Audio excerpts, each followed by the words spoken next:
Hey guys, my name is Ryan, and we're back again with another Spirit Island video. On this channel, I've made many guides for how to play spirits, and with these guides there's generally a focus on how to do a proper opening, how to play the first couple turns in order to establish a strong baseline on which you develop through the mid and late game. In a standard game of Spirit Island, we'll start the game by using our unique powers and small innates in order to set up the game, expand upon that plan with minors, and then close the game out with majors. So for example, let's say we're playing Sharp Fangs against or on board A, and let's say we open up by exploring the wetlands. All right, that should be a disease there. So we explore the wetlands, okay? Let's say we go for like the not greedy top track build, okay? And maybe we'll go here, play our two near and our teeth gleam. Okay, we can use our innate to pick off this explorer, so we'll come in with the beast, kill, and send it back. Okay, that'll go away. That's the build. Okay, explore the mountains, boom, boom. We could then use two near the jungle to kill that, and then we could add a second beast here. Okay, these would then go away. Turn 2, we would lose an energy, reclaim all our cards, or I guess maybe we should just on a clean time passes.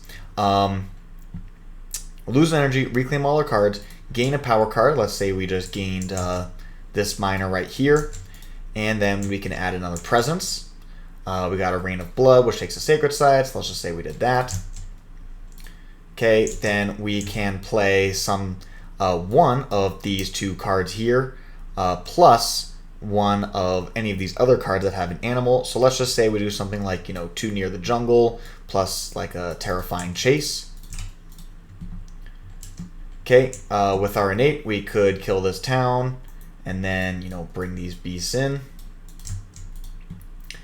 Okay, and then, right, so we ravage in the wetlands, build in the mountains, explore the sands. Woo, we already denied something. Great, two near the jungle, we could kill this. Terrifying chase, we could fear, push, and then here we are on turn 3. We've shrunk the board down a significant way. Now, if we were to stick with a purely minor powers game plan, like, hitting this Rain of Blood a bunch of times, maybe we're going to hope that we get some sort of blight removal to hit this with our innate, that could be a plan, but in this situation, we'd probably want to start digging for a major. Okay, so we would go to time passes. We would use our grow 3, gain an extra energy, add an extra presence. I don't know, let's go right there. And we would gain this major. Let's say we hit a good one like settle into hunting grounds. Okay, cool. Now we can do something like settle plus like a Rain of Blood. And, we can now use settle in order to get in here and start doing damage in a bladed land. So, we could go, like beast comes in, push 2 beasts out, push these 2 guys over, right? Some fear, some damage, start killing things, fear with here, and, we can leverage this new major power as a means to win the game. Okay, so this is a standard progression that's going to happen in a lot of games. Set up with the uniques, set up with the innate, pick up some minors in order to supplement, whether with good elements for our innate, or just by having good effects that we can use. Minor powers tend not to be overwhelmingly strong, but they can help really shape the game the way that we want. And then either we can have an innate that has so much raw power that it goes up and over the top to close out the game.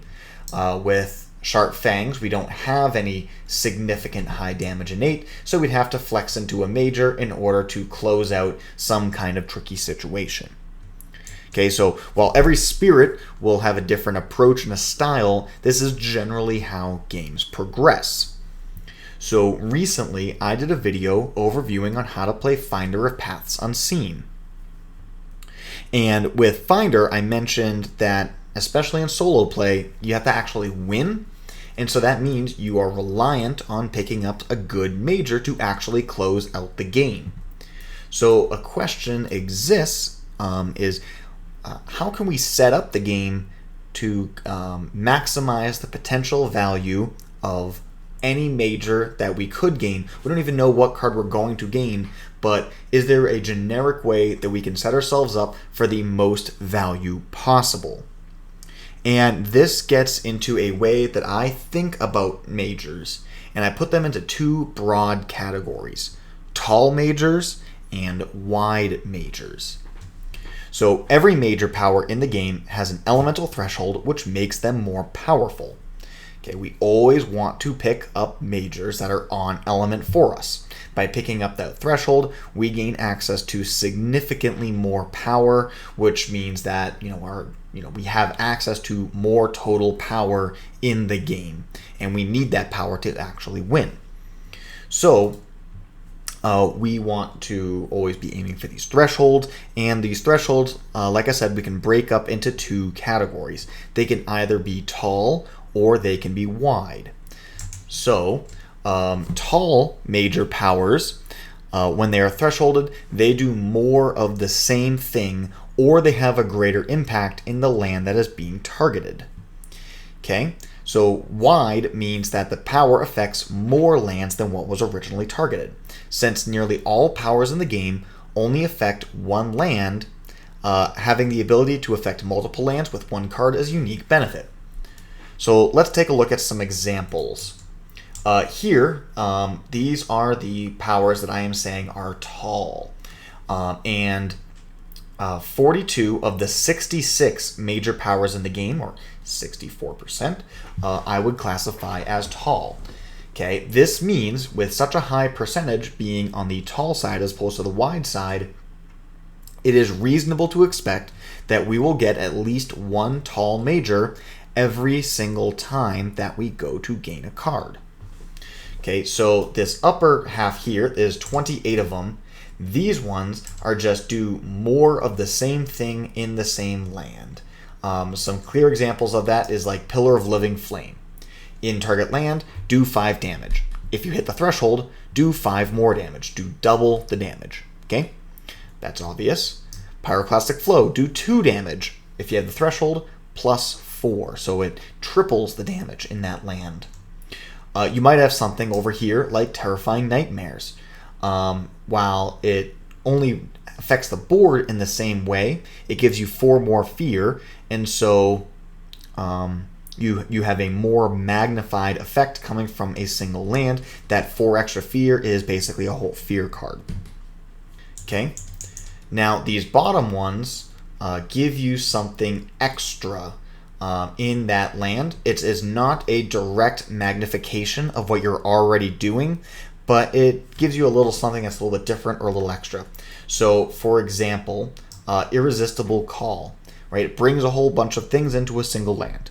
If it were to be in this more magnified section, it would say like, bring even more stuff into this land, bring more towns, or it might say like, hey, if you have the threshold, you can even drag in a city, right? But instead it gives us some kind of extra effect. It gives us an action skip and an isolate. So it still only affects the one land, but we just get even more in a variety of ways. Similarly, here this is a defense, but in addition to defending and skipping actions, if we threshold, we also get damage, which is a new additional thing added on.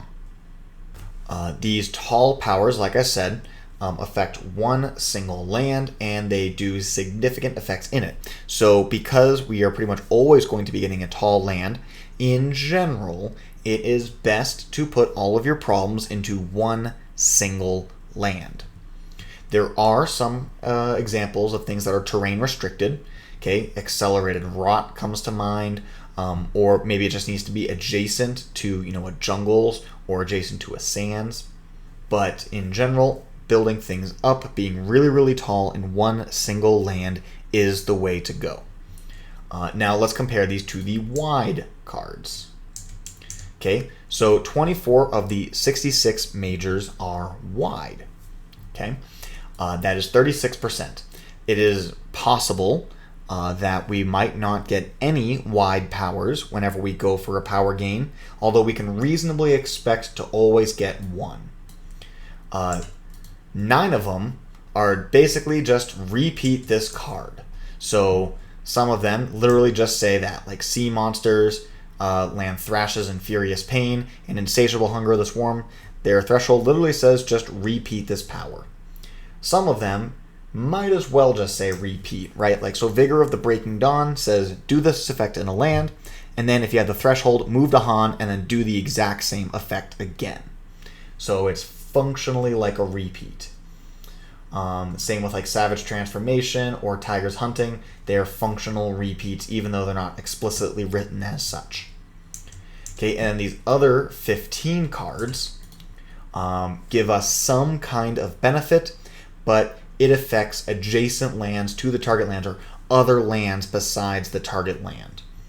Okay, so some simple examples like Death Falls, we just get to add disease into adjacent lands. Cool, just some random supplemental thing that hits multiple lands. Or maybe Sleep and Never Waken, where we get to remove explorers across the island. Now, there's 2 of these that I put a little marker on, and because they're kind of borderline. Vengeance of the Dead, the threshold kind of doesn't do anything. This is a very underpowered major in general, but we don't necessarily gain any additional power. We can just kind of be a little bit more efficient with the usage of the power that Vengeance gives us with its major. And Instruments completely transforms what the card does, makes it wildly different, but it does affect adjacent lands. So I put it in this category, but you could certainly put this in the tall category, but I'm putting it here. Now the thing is with these, at least these bottom 15, the effect that happens in adjacent lands is much smaller. So for example, Tsunami does 8 in the target land, but it only does half of that damage, only 4 damage in the other lands.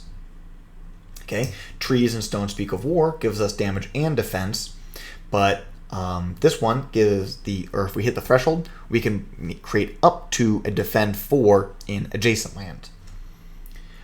So these are broadly a little bit weaker, at least in terms of what their threshold marginally benefits you with. These ones, because it's just a clean repeat, are literally twice as strong with threshold as opposed to not. These ones on the bottom, I'm less likely to feel obligated to threshold them in order to maximize the value of the card. These ones obviously are fantastic when they're thresholded, and everything in the tall section feels amazing when thresholded.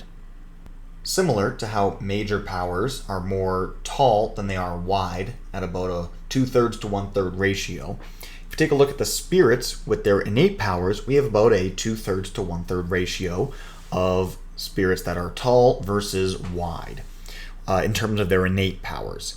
So, with things like Lightning Swift Strike, you just get to destroy more things in one single land. Okay?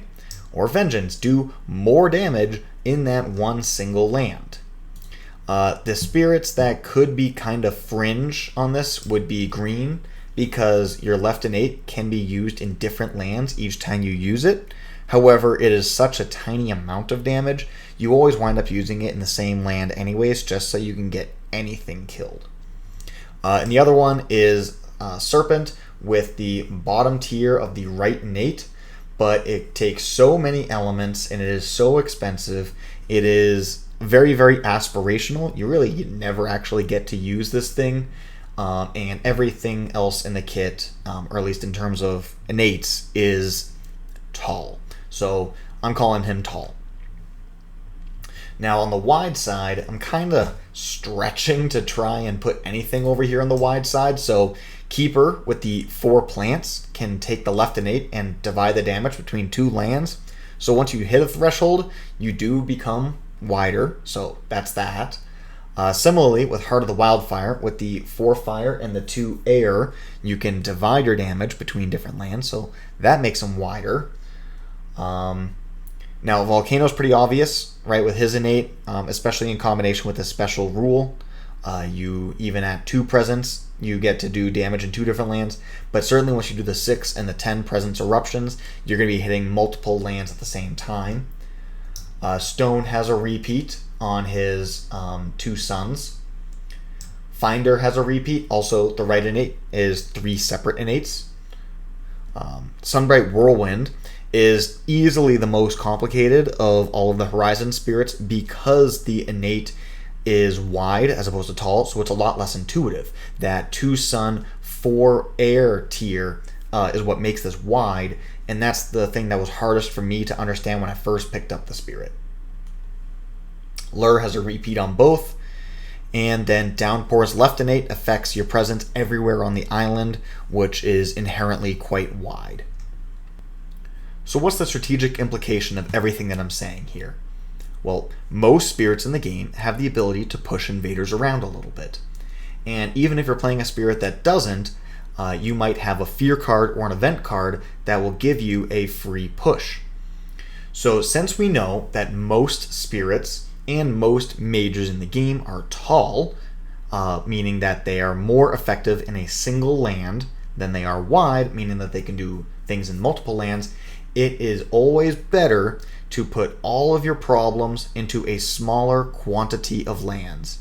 It is better to have one massive, huge problem and then a whole bunch of nothing, as opposed to a lot of little problems that all must be dealt with.